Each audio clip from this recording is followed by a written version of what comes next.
అల్లాహ్ సుబ్హానహు వ తఆలా దైవ ధర్మంలో నవయువకుల పాత్ర గురించి అత్యంత అద్భుతంగా చెప్పి ఉన్నాడు. నహ్ను నకుస్సు అలైకా నబఅహుం బిల్ హక్ ఇన్నహుం ఫిత్యతున్ ఆమను బిరబ్బిహిం వజదనాహుం హుదా. మేము మీకు వారి గాథను వినిపిస్తున్నాము, వారు తమ ప్రభువును విశ్వసించినటువంటి కొందరు విశ్వాసులు అన్నాడు.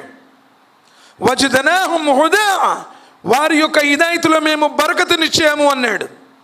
కారణం ఏంటో తెలుసా? ఏ కాలంలోనైతే వారు ఉన్నారో ఆ కాలపు ఆ రాజ్యపు రాజు ఎవరైతే నన్ను దేవుడు అనలేదో వాళ్ళని చిరచ్ఛేదనం చేస్తానన్నాడు. ఈ వాక్యం ఎందులో ఉందో బహుశా మీ అందరికీ తెలుసు అనుకుంటా. సూరతుల్ కహఫ్లో గృహవాసులు అన్నాడు. అది గృహవాసుల కాదు. ఇన్నహుం ఫితియతున్ ఆమను బిరబ్బిహిం వజదనాహుం హుదా, వారు తమ సృష్టికర్తను విశ్వసించిన యువకుల యొక్క గాథను మీకు చెబుతున్నాను. రాజ్యంలో ఉన్న వారందరూ ఆ రాజుకు భయపడిపోయి సర్వ సృష్టికర్తను విసర్జించి విస్మరించి ఈ లోకంలో ఉన్నటువంటి ఆశల కోసం ఆ రాజుని ఆరాధిస్తున్నటువంటి తరుణంలో ఏమన్నా తెలుసా?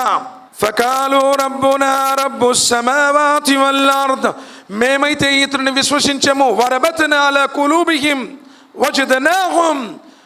ఫకాలు రబ్బునా రబ్బుస్ సమావాతి వల్ అర్ద్, వారి విశ్వాసము దృఢతరం చేశాడు. భూమిని ఆకాశాలను సృష్టించినటువంటి సృష్టికర్తే నిజమైనటువంటి ఆరాధ్యుడు. మనలాగా పుట్టి చచ్చిపోయి మనలాగా మలమూత్ర విసర్జనలు చేసే ఈ రాజు ఎన్నటికీ దేవుడు కాదు అని వాళ్ళు వెలుగెత్తి చాటారు. అల్లాహ్ సుబ్హానహు వ తఆలా వాళ్ళ కోసం ఏం చేశాడో తెలుసా?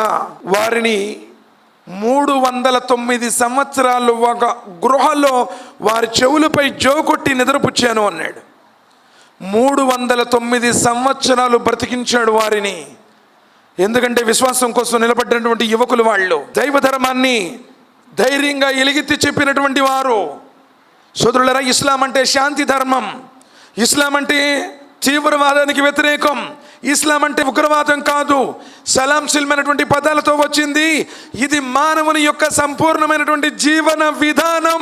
ప్రవక్త ముహమ్మద్ సల్లల్లాహు అలైహి వసల్లం వారు చెప్పారు, నీ పొరుగువాడు ఆకలితో ఉన్నప్పుడు కడుపు నిండా తింటే నువ్వు నిజమైనటువంటి విశ్వాసవి కాదు అని. కుస్తీలు బట్టి ఎదుటి వాడిని చిత్తు చేసేవాడు కాదు వీరుడు.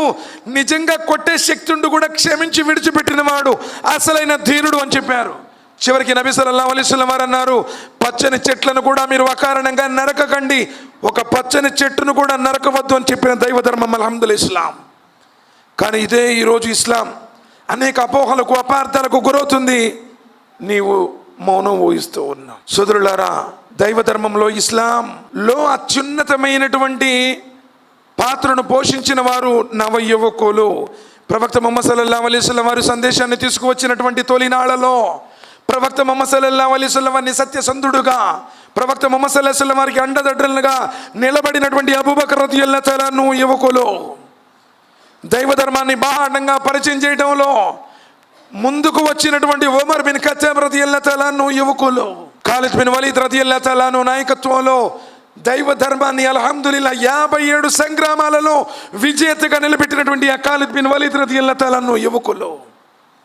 సోదరులారా, నబీ సల్లల్లాహు అలైహి వసల్లం అంటున్నారు, వృద్ధాప్యంలో చేసేటువంటి ఆరాధన కంటే యవ్వనంలో చేసేటువంటి ఆరాధన అల్లాహ్ సుబ్హానహు వ తఆలా దగ్గర 70 రెట్లు ఉన్నతమైనది.